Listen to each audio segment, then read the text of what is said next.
r/Askreddit by Reddit and chill. What scientific experiment would you run if money and ethics weren't an issue? I'd raise a group of children from birth to adulthood, kinda a Truman Show thing, without any contact with music and see how it affects their lives and personalities. I'd make sure everything else would be normal but music would be edited out of their lives. Not necessarily a scientific experiment, but a series of experiments to see how you can control nerve sensations from the brain and whether it can create VR that can perfectly mimic the sensation of touch whilst being motionless. As if you're moving and touching something in a virtual world but not in the real world. Is that even possible? Calm down, Akihiko Koba. The Doctor Who episode wherein they bred artificially grown humans. Infect them each with all known diseases so that they can develop antibodies cures. I'd study the long-term effects of low G on humans by sending a habitat to the moon and then sending supplies and volunteers. And I'd send a lunar bulldozer to cover the habitat with regolith because I'm not particularly interested in contaminating my results with radiation exposure. I'd especially love to see them on someone born in such an environment if possible. Redesigning the human sinus. I wish to find a way to modify the body to fix that mess of an airway. Sometimes I think about how there's just hollow cavities behind your face and get really anxious. Specifically the Mayo Clinic illustration that comes up when you Google sinusitis. That shit makes my chest tight. Have a baby human raised by apes. Basically to see if Tarzan scenario would occur and the human is able to communicate fully with the apes. There have actually been a lot of cases of wild children who were raised with animals, most often dogs as they're the most likely to bond with humans. But I believe there may have been one with monkeys. Look up feral children and you'll find plenty of articles and stories. TheVantageNews.com link. With Elon Musk's Neuralink thing, the first thing I thought of was an unethical experiment. If you attached a whole bunch of wires to the speech center and audio center of the brain of a bunch of children and network them together, I wonder what kind of language they would develop and how they would communicate with what is essentially telepathy. We are the Borg. You will be assimilated. Your biological and technological distinctiveness will be added to our own. Resistance is futile. Double quote. Force compliance on specific diets with a diverse sample of people and a well-regulated control group. Follow for 10+ years. Is veganism really healthy? How about paleo? Should we never be eating gluten or dairy? Edit to add. This has definitely not been done before because there are several problems with this kind of study. You can't force people to comply to a diet, which is the first hurdle. You could have people voluntarily report what they eat. But this isn't a randomized trial and has its own issues. Recall issues, compliance, self-selection bias, etc. You're also missing a good control group to compare results to. Then if there is a population that follows a certain diet, say people from the Mediterranean following the Mediterranean diet, you run into the problem of correlation versus causation. There could be something different about their lifestyle that is explaining the health differences besides diet. Same issue as above. No control group. There's also the huge issue of not having a longitude study. Most short-term trials examining diets are just that. Short-term. It's hard to ascertain if there are health effects show up 10 or 20 years down the road. Second edit. You can't experiment on prisoners. This seems to be a common question. Even an experiment you feel is benign is unethical. Prisoners are unable to properly consent because they, rightly, feel their liberty is at stake for consenting. They are therefore not able to consent to an experiment. Which means you can't run it. Most of the laws and norms that were passed stating this were conceived after World War I when researchers were quite literally concerned about preventing the crimes of the Nazis from taking place again.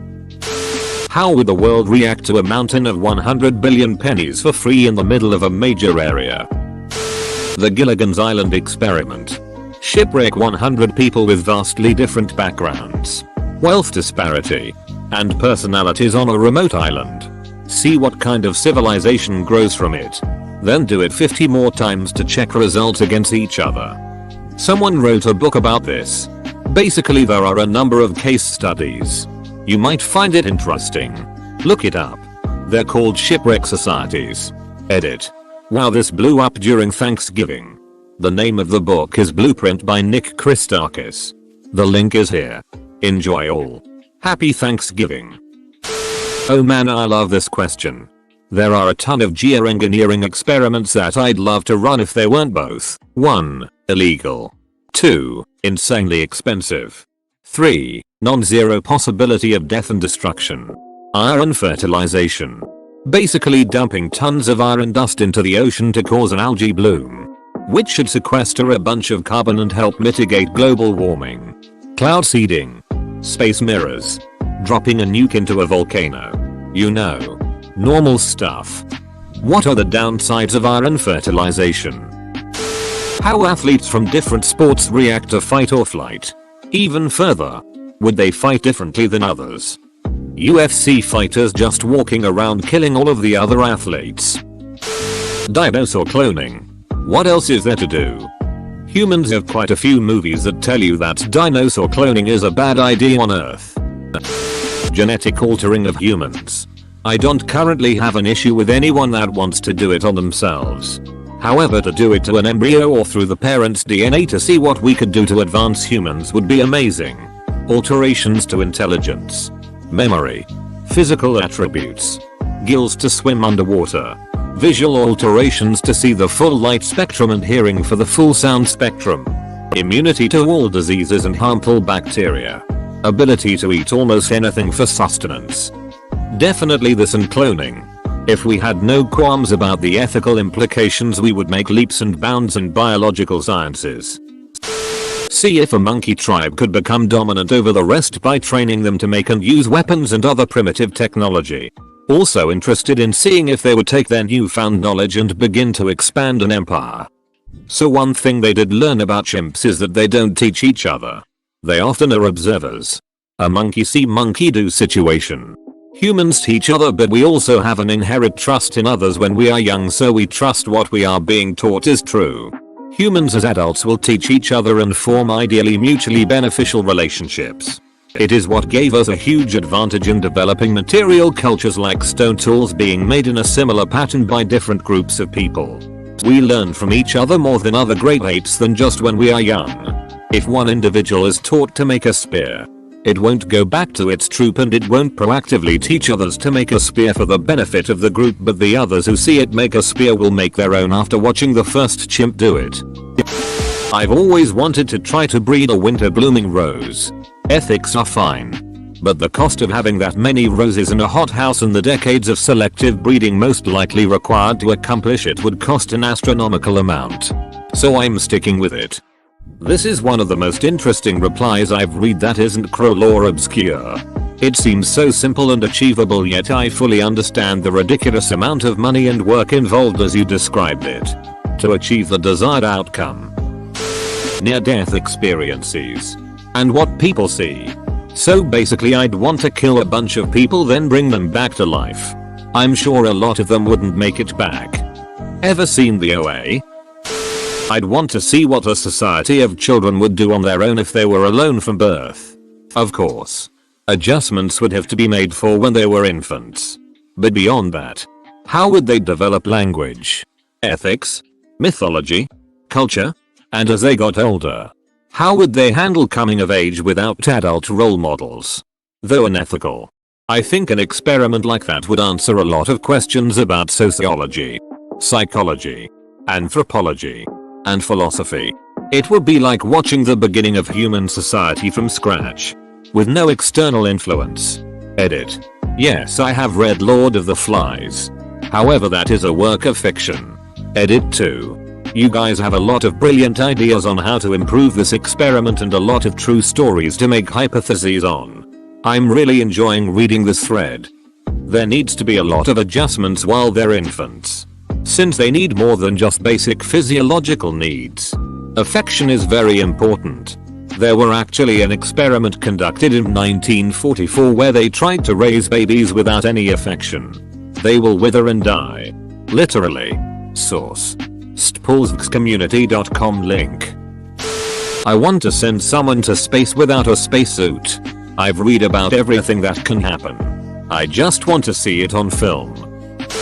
Teach a kid the wrong words for everything and see how long it takes for them to adapt. Another edit. Thanks for the gold. Also, it seems a fair number of people have done this to kids on a very small basis. Seriously. Do not do this to anyone on any scale. This post is based on the concept of setting morals aside. This is a massively horrible thing to do. Edit. A few people have commented that this is the same as learning a second language. And I want to address why that is not the case. When you learn a second language, you are assigning a new word that has no previous meaning to you, to a concept that you already know. So you know what an apple is. And you stack pomme on top of that when you learn it in French. But you aren't learning a new word. You're taking a word that already is assigned to another concept and trying to apply it somewhere else, while forgetting the original connection. Your brain isn't good at breaking neural connections. So you have to start thinking that you take a bite out of a car, apple, and you get in your roof, car, to drive to blue, work. This is much more difficult because your brain automatically tries to learn new things, but has no good mechanism for forgetting. Based on comments, it seems that some have experienced this with single word swaps and it has been very difficult to overcome. I'm inclined to think that this would actually break someone. Experiment deemed unnecessary. I read a short story where a man did this to his daughter and she ended up killing him inadvertently because she was asked if there was anyone in the burning house he was trapped in. And she said no while meaning yes. I'll see if I can dig up the source for you. How children develop when occasionally microdosing LSD. Or how they develop when the mom takes LSD and more psychoactive drugs while pregnant. Brain transplants from humans to animals and vice versa. I'm thinking that the physical biology is too different for that specific cross-species surgery to work. Maybe start between humans? Do a swap and see if they fare. How long a decapitated head stays conscious? All we have are anecdotes that might have been exaggerated. I've always wanted a definitive answer. But you know. Ethics.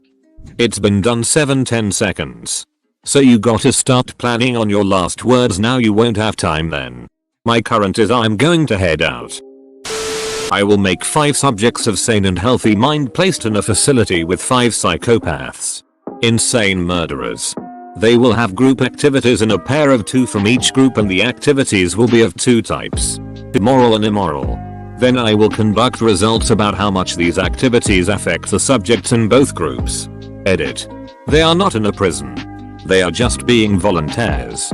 Prison is totally different scenario and the Stanford prison experiment has totally different outcomes. These group of 2 will go through a murder activity. But psychopaths are not allowed to murder their partner or anyone other in the experiment. I've actually thought a ton about this.